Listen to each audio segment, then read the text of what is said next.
and I didn't know anyone. I was literally just starting over and fresh. I really don't even know how I got the courage sometimes when I look back now to just up and leave everything I ever knew and move across the country.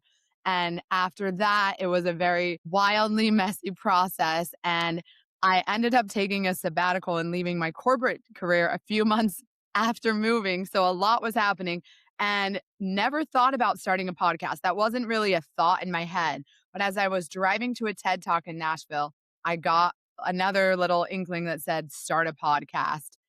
And I went to the TEDx talk, and strangely, how these synchronicities work in life, the first woman I met said, "Do you want me to take your picture?" And we started talking. I go, "What do you do?" And she goes, "Oh, well, I have a corporate job, but I also have a podcast." And I thought, wow, because I never even met anyone at this current point in my time that had a podcast. And then I Eh. just claim it, hadn't named it, and then I meet someone that does. And so that's kind of how the whole seed got planted. And then as any podcaster knows or anyone thinking about sharing a story, there is a moment where you're like, can I be that scene? Can I use my voice?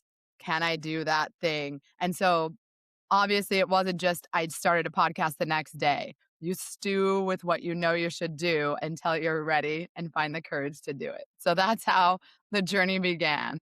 Wow. There's so much bravery in your story already. Like, just to pick up and why Nashville? What was it about Tennessee that Yeah. The funny thing about that, Donna, is that I learn now a lot of people are moving to Nashville, Tennessee, because there's a lot of Oh, creatives here, which is okay, exciting. okay. But I, like you, did not know that. Like, I lived in Utah, in Salt Lake City. A lot of people, especially from California, were moving there.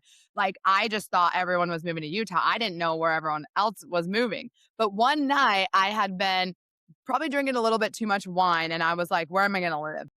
And I was thinking, I have family in Oklahoma. I love Montana. And so I've been an out west girl. But then I was like, it's too close.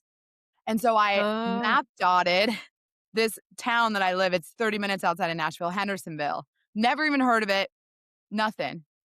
And I yeah. just thought, oh, it's a lake town. It looks nice, whatever. So I had clicked on a house just looking at it. Well, I must have clicked something. The next day, a realtor called me and said, "Do you want to come see this house?" I'd never been to Tennessee, Donna, in my life. And I was like, you're so messy in that moment. I'm just like, sure, like maybe this is the sign that I was looking for. So a few months later, I hopped on a plane and I said, when I touch down, I'll know if I'm meant to be in Tennessee. And it was a 100% yes. So I didn't Wow. make it. There was still a journey of time, again, kind of like the podcast. It's just like I knew, but I didn't know how. I think that's a lot of Mm. times what happens in our journeys. We know the direction, but we don't know how. Yeah, it sounds like you're committing to the yes, and then you're allowing the how to show itself.